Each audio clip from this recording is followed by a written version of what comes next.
Good morning.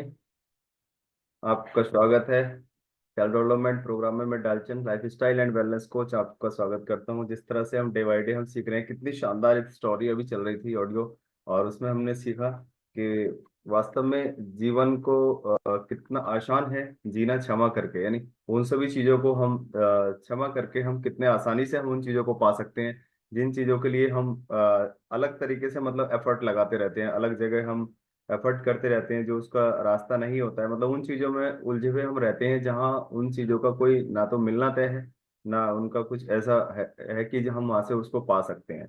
But अगर हम किसी को क्षमा करना शुरू करें, अपने जीवन में कुछ भी ऐसा हो रहा है, सपोज दैट हम स्टार्ट करें, जैसे मान लीजिए आलोचना, कोई हमारे लिए आलोचना करता है, कोई हमारे लिए अपशब्द बोलता है, या हम भी किसी को बोलते हैं। पहले बात करेंगे हम अपने लिए। अगर हमारे लिए कोई आलोचना करता है, कोई ऐसी इंडिकेशन करता है, तो उस बात से हम ये भी जान सकते हैं, इस बात को हम पॉजिटिव वे में लेकर के जा सकते हैं, और उस आलोचना से हम सुधार की तरफ अपने आप को लेकर के जा सकते हैं, है ना। मान लीजिए किसी ने कहा कि आपको पढ़ना नहीं आता, है ना, उसने हमें आलोचना किया, हमें उसने इंडिकेट किया, तो हमें पढ़ना सीखना चाहिए। उसने कहा कि आपको गाना नहीं आता, तो हमें गाना सीखना चाहिए। तो हम उसने हमें बताया कि आपको आता क्या नहीं। मोस्टली लोग क्या करते हैं, अच्छा तुम मुझे गाना सिखाओगे, तुम मुझे पढ़ना सिखाओगे, है ना। हम फिर उसका पलट करते हैं, लेकिन नहीं, उसकी आलोचनाओं को हम सही दिशा में लेकर के जाएं। अपने लिए सोचें कि यस, इसने कुछ कहा है तो उसको थैंक यू बोलें। थैंक यू, उसके लिए शांति, उसके लिए सद्भाव हमेशा पेश रखना चाहिए कि हाँ, आप वास्तव में मुझे मेरी कमी बता रहे हो। आपसे अच्छा मेरा फ्रेंड, आपसे अच्छा मेरे को रिलेटिव हो ही नहीं सकता, है ना।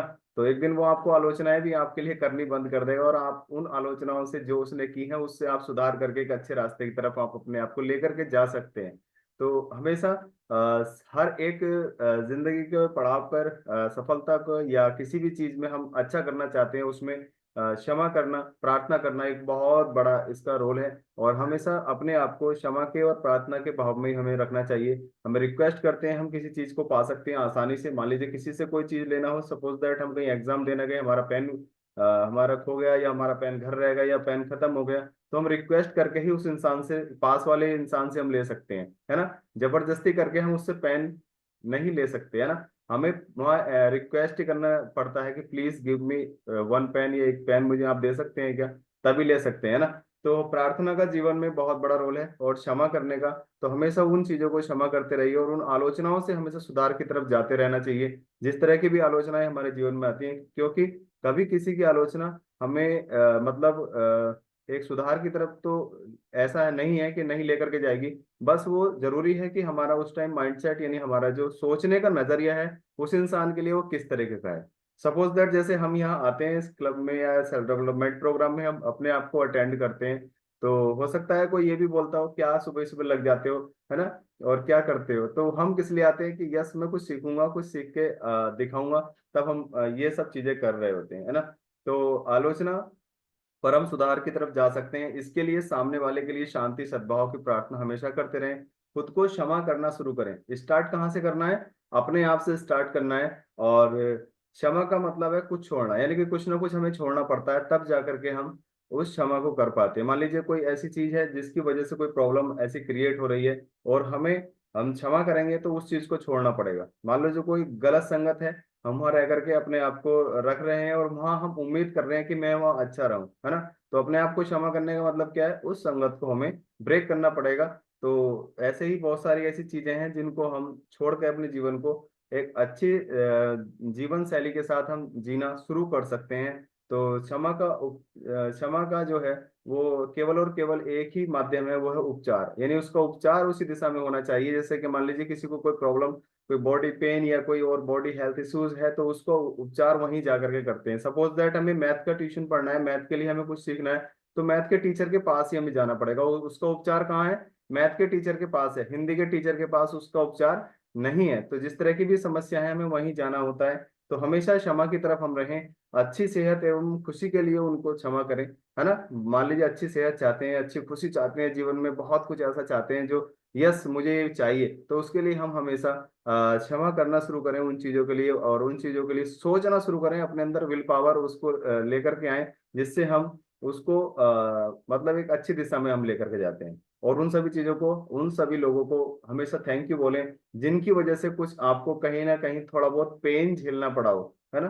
तो उनके लिए हमेशा थैंकफुल हमें रहना चाहिए। यस, आपने मुझे मेरा रास्ता दिखाया, क्योंकि वो क्या काम करते हैं, हमें हमारा जो सही रास्ता है उसको दिखाने में हमारी मदद करते हैं। तो हमेशा उनको थैंक यू बोलना चाहिए। और जो भी हमारे बॉडी में किसी भी प्रकार का कोई भी समस्या आज घटित हो रही है, या किसी भी चीज को लेकर के परेशान है, यानी कि कहना चाहिए सीधी सी बातों में कि हम जिन चीजों को हम आकर्षित करते हैं वही चीजें हमारे जीवन में आना शुरू करते हैं। सेहत को आकर्षित करेंगे, सेहत आएगी। मान लीजिए आज शरीर में कोई प्रॉब्लम है, किसी तरह का आज उठा नहीं जा रहा, दर्द है, पेन है, या और कोई समस्या है, तो उसी चीज को हम लगातार हम सोच रहे हैं, तो हम उसी चीज को आकर्षित कर रहे हैं, है ना। तो एक ऐसे ही एक स्टोरी है। एक मतलब चीन में एक मठ था जिसमें बहुत सारे मतलब 500 से ज्यादा भिक्षुक वहां रहते थे।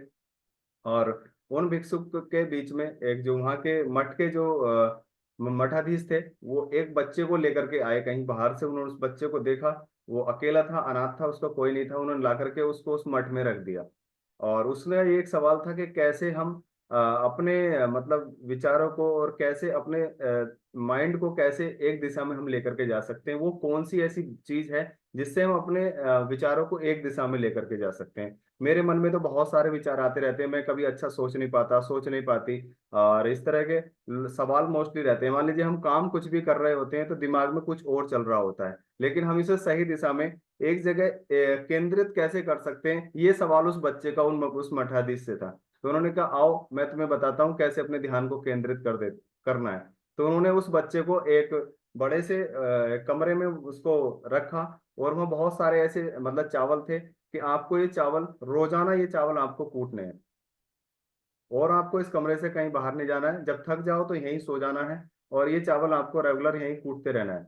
तो बच्चा सुबह ही लग जाता था चावल कूटने, जब शाम हो जाती थी थक जाता था तो वहीं सो जाता था। उसको वहीं खाना पीना सब वहीं मिलता था। और ऐसे चलते चलते उसको बहुत समय उस कमरे के अंदर हो गया। और वो लगातार अपने काम को पूरी तल्लीनता के साथ उस को करता रहा, पूरे मतलब एकदम अपनी खुशी के साथ उस चावलों को। शुरू में थोड़ा प्रॉब्लम हुआ, लेकिन धीरे धीरे जब उस काम को उसने करना स्टार्ट कर दिया तो उसको उस काम में आनंद आने लगा। और उसका कहीं ना कहीं जाना था, ना कहीं सोचना था, ना कुछ और करना था। केवल वही काम वो रेगुलर करता रहा। जब ये करता रहा तो जो मठाधीश थे उनके मस्तिष्क में एक बात आई, और सभी की आती है कि मेरा उत्तराधिकार मतलब इस मठ का उत्तराधिकार कौन बनेगा। तो उन्होंने घोषणा करी सभी लोगों में कि मैं इस मठ का मैं किसी को उत्तराधिकार बनाना चाहता हूँ। तो उसके बोले सबके मन में एक इच्छा है, यस मठ का, बोले मैं बनूंगा मैं बनूंगा। तो उन्होंने एक कंडीशन रखी कि मेरे रूम के बाहर जो भी कुछ पंक्ति लिखेगा, और वो पंक्ति अगर मुझे पसंद आई, या जीवन से जुड़ी कोई चीज ऐसी रही जो अच्छी रही, जो भी आपने यहाँ रह करके सीखा, जो भी यहाँ पंक्ति लिखेगा, और जिसकी पंक्ति सही होगी, जिसकी पंक्ति मुझे भाई, और तो मैं उसको मठाधीश यहाँ का बना दूंगा। तो वहां से किसी की ऐसी कोई हिम्मत नहीं, वहां दो बच्चों ने हिम्मत की। तो उन्होंने उस दीवार के बाहर यानी कि उनके गेट के बाहर कुछ लाइन लिखी। लाइन क्या थी, वो थी कि मन एक दर्पण की तरह है जिसपे विचारों एवं इच्छाओं की धूल जम जाती है। इस धूल को हटाना ही ज्ञान है।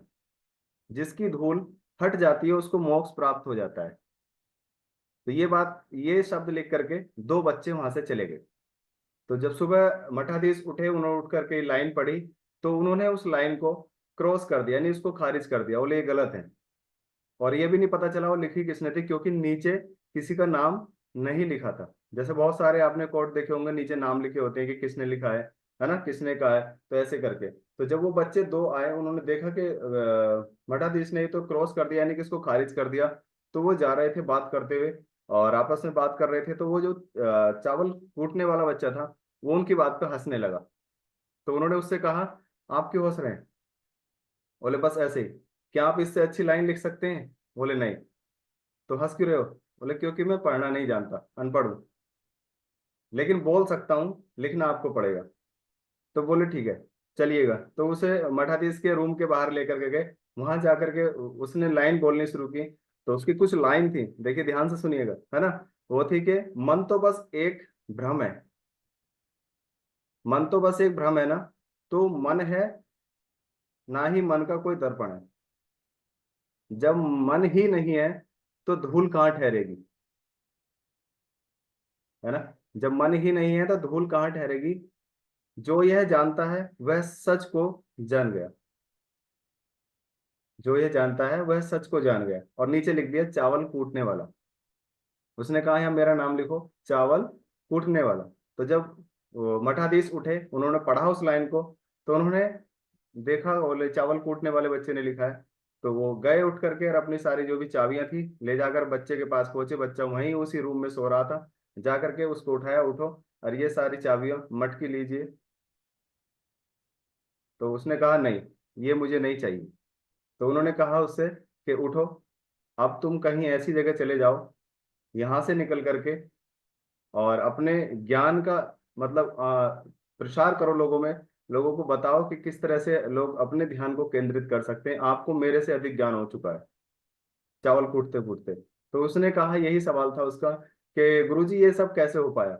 बोले ये हो पाया केवल और केवल चावल कूटने की वजह से, क्योंकि आप जिस काम को कर रहे थे पूरे केंद्रित होकर के कर रहे थे, आपका ध्यान केवल इसी काम पे था। और जब इंसान का ध्यान केंद्रित होता है किसी काम को करने में, तब वो अपने विचारों पे काबू कर रहा होता है।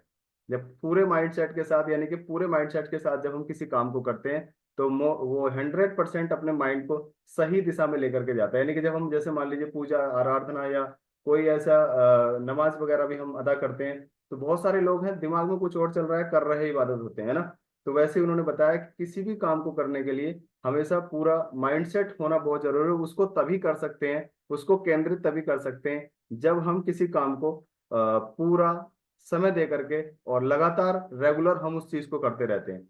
सपोज दैट अगर आपको चावल कूटने बंद कर देते हैं या आपको कोई किसी तरह का पेन होने लगता है, गुरुजी मेरे बस की नहीं है रोजाना यही काम, तो आप भी अपने ध्यान को केंद्रित नहीं करते हैं। तो बच्चे को वहां से भेज दिया गया कि आप जाइए कहीं और अपने ज्ञान प्रसार कीजिएगा। तो कहा है कि ध्यान कहीं भी कभी भी किया जा सकता है, और हर समय वर्तमान में रहना, कुछ नहीं सोचना। और मन तब तक ही है जब तक विचार है, क्योंकि इंसान को काम या कौन नहीं करने देता, मन नहीं करने देता। मस्तिष्क तो कहता है हाँ सुबह को मैं उठूंगा, लेकिन मन कहता है चल कहाँ चक्कर में पड़ गया, सो जा, है ना। तो मन में नेगेटिव थॉट आते रहते हैं। तो कहा है कि मन तब तक ही है जब तक विचार हैं, जब विचार ही नहीं रहेंगे तो मन भी गायब हो जाएगा। और जब मन ही नहीं रहेगा तब ही आप अपने आप को जान पाएंगे। अपने आप को जानने के लिए साधना की जरूरत नहीं है, बस अपने आप को ऐसे ही काम ही अपना ध्यान बन जाएगा। अपने काम को विचारों के साथ करते रहें, फुल माइंडसेट के साथ करते रहें, एक दिन ध्यान ऑटोमेटिकली अपना केंद्रित हो जाएगा।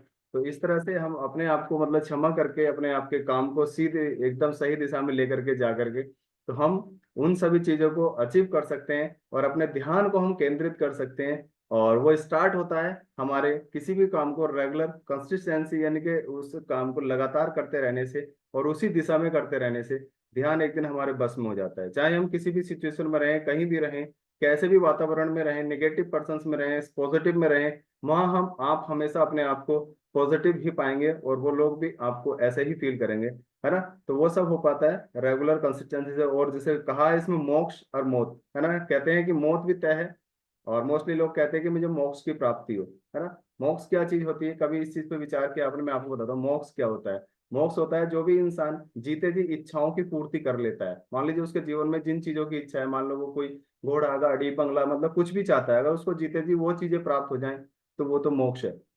और मौत क्या होता है, इंसान इच्छाओं की पूर्ति करते करते उसकी मौत मतलब वो पलायन कर जाता है, मौत हो जाती है और उसकी इच्छा पूर्ति नहीं हो पाती है, तो वो मौत है।